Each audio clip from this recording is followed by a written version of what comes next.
नमस्कार दोस्तों, कहानी कैफ़े में आपका स्वागत है। मैं हूं निशांत और मैं सुनाता हूं कुछ खट्टी मीठी कहानियां। मगर अपनी कॉफ़ी साथ लाइएगा क्योंकि यहाँ कॉफ़ी नहीं कहानियां मिलती हैं। दोस्तों, आज जो आपको कहानी यहाँ मिलने वाली है उसका शीर्षक है मैं उससे मिलने जा रही हूँ। मैं बस वहाँ जा रही हूँ जहाँ वो है जो मेरे लिए ज़रूरी है। मुझे नहीं पता मैं वहाँ से वापस आ पाऊँगी कि नहीं, लेकिन इतना पता है वहाँ खुश रहूँगी उसके साथ। पीछे जो छोड़ जा रही हूँ मानती हूँ वो है मेरी जिम्मेदारी, लेकिन फिलहाल लड़ने जा रही हूँ उससे जिसको साथ निभानी थी वो जिम्मेदारी। पूछना है क्यों अकेले छोड़ दिया मुझे जिम्मेदारी को निभाने के लिए? जब मेरा हाथ थामा था तो छुड़ाया क्यों? साथ दिया था तो निभाया क्यों नहीं? पूरी जिंदगी जब एक जलील एहसास बनकर रह गई थी, ठीक तब जब मेरा हौसला जवाब देने वाला था, और ठीक तब जब उस जिल्लत भरी जिंदगी को किस्मत मानने वाली थी, वो मेरी जिंदगी में आया। और ऐसा आया कि एक ताज़ी हवा का झोंका बन के आया। उसने इज्जत दी, तवज्जो दी, मोहब्बत दी, साथ दिया, और वो सब दिया जिसके बारे में मैंने सोचना तक छोड़ दिया था, जिसकी कल्पना करना भी बचपना लगता। जिंदगी को जस का तस स्वीकार लिया था, लेकिन उसने जिंदगी और उसे जीने की परिभाषा बदल दी। उसने वो सब दिया जो मुझे पता भी नहीं था कि मुझे चाहिए था, और उस सब के बदले में उसने मुझसे सिर्फ मेरे दुख, मेरी वेदना, मेरा अकेलापन और मेरे दर्द लिए।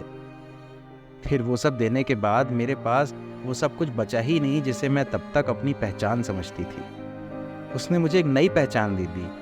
न जाने कैसे और क्यों हुआ वो सब मेरे साथ, लेकिन सच्चाई ये है कि वो सब हुआ मेरे साथ। मुझे जिंदगी का इतना बड़ा सफ़ेद कैनवास मिला जिसके पीछे पीछे का काला मटमैला बहुत कुछ छिप गया। वो सब छिप गया जो मैं अब और नहीं देखना चाहती थी। उसने मुझसे कहा, तुम बस इस कैनवास पर रंग भरो। और मैं किसी बच्ची सी बन अपनी ज़िंदगी के कैनवास पर रंग भरने लगी।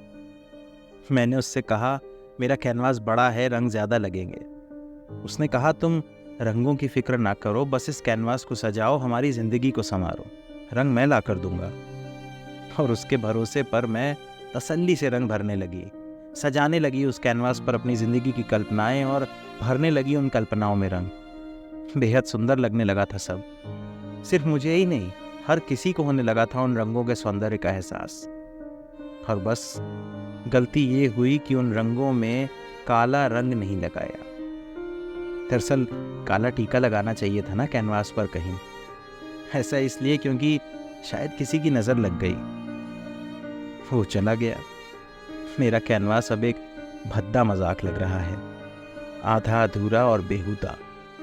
मैं एक हाथ में ब्रश और दूसरे में सूख चुकी पैलेट लिए बेसुध सी मुड़ के देखती हूँ, मगर वो आता नहीं दिखता।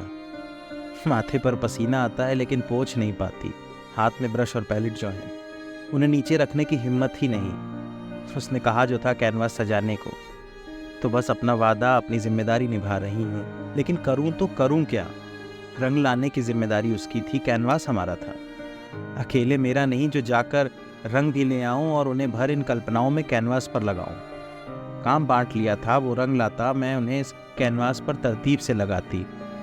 लेकिन उसने धोखा दे दिया। क्यों दिया धोखा, ये समझना चाह रही हूँ। अपने फैसलों की मैं खुद जिम्मेदार हूँ, इसलिए मेरी मौत का जिम्मेदार किसी को न ठहराया जाए। मैं उससे मिलने जा रही हूँ।